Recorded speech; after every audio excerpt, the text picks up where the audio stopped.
दोस्तों नमस्कार, मैं हूं इलाहाबादी और आप देख रहे हैं अपना प्यारा सा यूट्यूब चैनल कविश्यू इलाहाबादी। दोस्तों आज हम बात करने वाले हैं भाग्य और कर्म की। हाँ दोस्तों, भाग्य और कर्म ये दो ऐसी चीज़ें हैं जिनमें अक्सर टकराव देखा जाता है।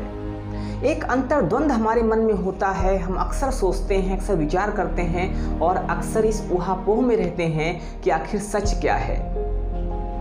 क्योंकि कहीं पर कहा जाता है कि बिना भाग्य के मनुष्य को कुछ मिलता नहीं है, और वहीं पर कहा जाता है, दूसरी जगह जब देखते हैं तो वहाँ पर कहा जाता है कि जो मनुष्य कर्म नहीं करता उसको कुछ नहीं मिलता है। तो इसके विषय में कई बार हम बहुत ही असमंजस में होते हैं, बहुत ही हम परेशान होते हैं कि वास्तविकता क्या है हमें पता नहीं होती है, और इसी उधेड़-बुन में अक्सर हम रास्ता भटक जाते हैं, अक्सर हम गलतियां कर बैठते हैं। बड़े बड़े विद्वानों ने कहीं पर लिखा है कि बिना भाग्य नर पावत नहीं, और वहीं पर उन्होंने ही लिखा कि कर्म प्रधान विश्व करि राखा, जो जस करे सो तस फल चाखा। भगवत गीता कहती है कि कर्मण्येवाधिकारस्ते मा फलेषु कदाचन, कर्म में ही तेरा अधिकार है, फल में नहीं, इसलिए कर्म कर। भगवान श्री कृष्ण ने जब अर्जुन को उपदेश दिया तो अर्जुन से यही बात कहा था उन्होंने कि सिर्फ कर्म पर तेरा अधिकार है, तू कर्म कर, फल की इच्छा मत कर। और असल में बात यहीं पर स्पष्ट हो जाती है कि कर्म में तेरा अधिकार है, तू कर्म कर, फल की इच्छा मत कर, वो भाग्य पर निर्भर है। तो अब यहाँ पर हमें इस चीज का ध्यान देना चाहिए कि हमें करना है कर्म को, कर्म भाग्य पर निर्भर नहीं करेगा, कर्म हमें करना है, और जो रिजल्ट है, जो परिणाम है, जो उसका जिस्ट है, जो सार है, जो प्राप्य है, वो निर्भर करेगा भाग्य पर। एक कहानी आती है, आपने सुना होगा एक नाम, जो नाम होता है बहुत ही प्रसिद्ध होता है, और वो नाम है सत्यवादी राजा हरिश्चंद्र का। सत्यवादी राजा हरिश्चंद्र जो थे वो अपनी सत्यता के लिए, अपनी सत्यवादिता के लिए जाने जाते थे। उनका एक बेटा था, बेटे का नाम था रोहित। रोहित जो था वो भी अपने पिता के कदमों पर चलने की पूरी कोशिश करता था, और रोहित को देवराज इंद्र अक्सर शिक्षा दिया करते थे, अक्सर उसको सही रास्ता सुझाया करते थे, दिखाया करते थे कि बेटा देखो ऐसा करना है, ऐसा करना है। देवराज इंद्र ने रोहित को समझाया कि बेटा देखो, जीवन में अगर आपको उन्नति करना है, अगर आपको आगे बढ़ना है, तो हमेशा चलते रहना सीखो, चलते रहना, चलते रहना, चलते रहना। क्योंकि जो इंसान लगातार चलता रहता है, जो इंसान लगातार आगे बढ़ता रहता है, उसको लक्ष्मी की प्राप्ति होती है। लेकिन जिस इंसान का उत्साह सो जाता है, उस इंसान का भाग्य भी सो जाता है। कर्म करते रहिए, कर्म में आप बिल्कुल भी कोताही मत कीजिए, कर्म करने में बिल्कुल आलस मत कीजिए, क्योंकि आलसी मनुष्य का भाग्य जो होता है वो सो जाता है। अगर आपके अंदर उत्साह की कमी हुई, अगर आपका उत्साह सोया, तो आपके जीवन में कभी भी जो अच्छे क्षण हैं, जो अच्छे लम्हे हैं, उनकी प्राप्ति नहीं हो सकती। आपको सुख प्राप्त नहीं हो सकता, आपको ऐश्वर्य प्राप्त नहीं हो सकता, आपको स्वास्थ्य प्राप्त नहीं हो सकता, स्वस्थ शरीर प्राप्त नहीं हो सकता, क्योंकि उत्साह के सोने के साथ सारी चीजें सो जाती हैं। लेकिन जिसका उत्साह जागृत रहता है, उसकी सारी चीजें जागृत रहती हैं। जो चलता रहता है उसको धन की प्राप्ति भी होती रहती है, उसको लक्ष्मी की प्राप्ति होती है, उसको ऐश्वर्य की प्राप्ति होती है, उसको वो सारी चीजें मिलती हैं जिनको वो टारगेट करता है, जिनको वो सोचता है, जिनको पाना चाहता है। तो इंद्र ने समझाया रोहित को कि बेटा देखो, जीवन में कभी भी अगर उन्नति करना है, कभी भी आगे बढ़ना है, कभी उन्नति के मार्ग पर अग्रसर होना है, तो इस चीज़ का हमेशा ध्यान रहे कि अगर आपके अंदर उत्साह की कमी हुई, अगर आपका उत्साह सोया, अगर आपका कर्म सोया, तो ये मान लेना कि आपके भाग्य भी सो जाएंगे, आपका ऐश्वर्य भी सो जाएगा, आपके जीवन में जो सुख शांति सुविधाएं हैं, स्वास्थ्य है, सब सो जाएगा, अर्थात सब कुछ नष्ट होकर रह जाएगा। और इसीलिए वेदों में, पुराणों में, हमारे धर्म ग्रंथों में कहा गया है चरैवेति चरैवेति, चलते रहो, मतलब रुको नहीं, रुकना नहीं है, क्योंकि जीवन हमेशा चलते रहने का नाम है। जीवन आगे बढ़ते रहने का नाम है।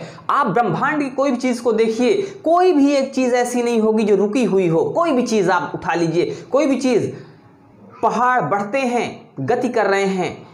आपके शरीर में जो ब्लड है लगातार गति कर रहा है, जिस दिन रुक जाएगा उस दिन जीवन लीला समाप्त हो जाएगी। आपका जो हृदय है लगातार गति कर रहा है, धड़क रहा है, जिस दिन रुक जाएगा डॉक्टर बोल दे बेटा आई एम सॉरी, अब हम कुछ नहीं कर सकते। ब्रह्मांड की प्रत्येक चीज, चाहे वो उल्का पिंड हो, चाहे वो कोई भी दूसरी बॉडी हो, चाहे वो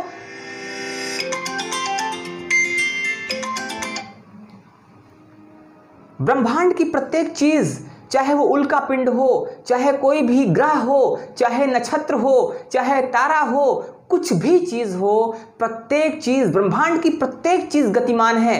सूर्य अपने अक्ष पर गति कर रहा है, जो ग्रह हैं सूर्य के चारों ओर गति कर रहे हैं, उपग्रह हैं ग्रह के चारों ओर गति कर रहे हैं। और अगर हम सौर मंडल की बात करें तो कहीं ना कहीं वो भी पूरा गति कर रहा है। ब्रह्मांड में जितने भी, चाहे नोवा की बात करिए, सुपरनोवा की बात करिए, गैलेक्सीज की बात करिए, कोई भी ऐसी चीज ब्रह्मांड में नहीं है जो रुकी हुई हो। मतलब ये है चरैवेति चरैवेति, चलते रहो, गतिशील रहो। जब तक गतिशील रहोगे तब तक आप जीवन में आगे बढ़ते रहोगे, जीवित रहोगे, सजीव रहोगे। और यकीन मानिए, जिस दिन आप शांत हो गए, जिस दिन शरीर शांत हो जाता है, लोग क्या कहते हैं, बेचारा इतना भटका, इतना परेशान हुआ, इतना कोशिश किया, इतना सब कुछ किया, चला गया सब छोड़ के। रुकना नहीं है, क्योंकि जिस दिन रुका, चाहे वो इंसान हो, चाहे कोई भी चीज दुनिया की, वो अगर ठहरी, ठहरने के साथ ही उसकी जीवन लीला समाप्त हो जाती है। कोई भी ग्रह, नक्षत्र, उल्का पिंड, कोई भी चीज हो, वो तब तक नहीं रुकती जब तक उसमें सजीवता है। पेड़, जिनको आप निर्जीव कहते हो, गति कर रहे हैं। पेड़ छोटा सा लगाइए, बढ़ता जाता है, बढ़ता जाता है, बढ़ता जाता है, और एक ऐसा समय आता है आपको छाया देता है, लकड़ियां देता है, फल देता है, फूल देता है, ऑक्सीजन देता है। दुनिया की सबसे महंगी चीज, इस पृथ्वी की सबसे महंगी चीज ऑक्सीजन। मुझे नहीं लगता इससे महंगी कोई चीज हो सकती है। अभी थोड़े दिन पहले कोविड का संकट आया था, हाहाकार मच गया। एक सिलेंडर 50-50 हजार में बिक गए। एक दिन की सांस लेने के लिए 50-50 हजार रुपए चुकाने पड़ रहे थे लोगों को। इससे महंगी चीज क्या हो सकती है? और अगर ये संकट बढ़ा तो दुनिया में इससे महंगी चीज कोई नहीं होगी। तो जो पेड़ हैं, जो पौधे हैं, वो भी गति करते हैं और हमें दुनिया की सबसे अनमोल चीजें देते हैं। इसलिए जो वेदों पुराणों में कहा गया चरैवेति चरैवेति, चलते रहो। जब तक चलते रहोगे तब तक जीवन बना रहेगा, जब तक चलते रहोगे तब तक जीवनता बनी रहेगी। जिस दिन आप रुक गए उस दिन सब कुछ समाप्त हो जाएगा। और इसीलिए कहा जाता है कि जब तक आप चलते रहते हैं तब तक आपका जो भाग्य है वो जागृत रहता है। जिस दिन से आप चलना बंद कर देते हैं आपका भाग्य सो जाता है। इसलिए भाग्य को सोने मत दीजिए। इंद्र ने रोहित को एक चीज और समझाई कि बेटा देखो, जो सोया हुआ होता है वो कलयुग है, जो सोया हुआ है वही कलयुग है। जो अंगड़ाई ले रहा है वो त्रेता है, फिर जो बैठा हुआ है वो द्वापर है, और जो खड़ा हुआ है, जो चल रहा है, वही सतयुग है। और कहा जाता है कि सतयुग में प्रत्येक व्यक्ति बहुत सुखी होता था। तो यही वजह है, क्योंकि जब प्रत्येक व्यक्ति चल रहा है, प्रत्येक व्यक्ति लगातार आगे बढ़ रहा है, गतिशील है, जो गतिशील है, तो उसको कभी भी लक्ष्मी की कमी नहीं होगी, सुख की कमी नहीं होगी, ऐश्वर्य की कमी नहीं होगी। उसको कभी भी कोई भी स्वास्थ्य की समस्या नहीं होगी, स्वास्थ्य की परेशानी नहीं होगी, और इस तरह से उसका जीवन हमेशा खुशहाल रहेगा। उम्मीद करता हूँ चरैवेति का ये सिद्धांत आपके जीवन में भी कुछ नवीनता लाएगा और कुछ परिवर्तन लाएगा, जिससे कि आपका जीवन और आपके परिवार का जीवन, आपके अपने लोगों का जीवन, आपके अपने पड़ोसियों का जीवन थोड़ा सा अगर परिवर्तित हो जाता है तो कहीं ना कहीं ये एक बड़ी बात होगी। मिलते हैं एक ऐसी ही अच्छी सी किसी विशेष बात के साथ, एक विशेष चर्चा के साथ, एक विशेष कहानी के साथ। तब तक के लिए जय हिंद, जय भारत।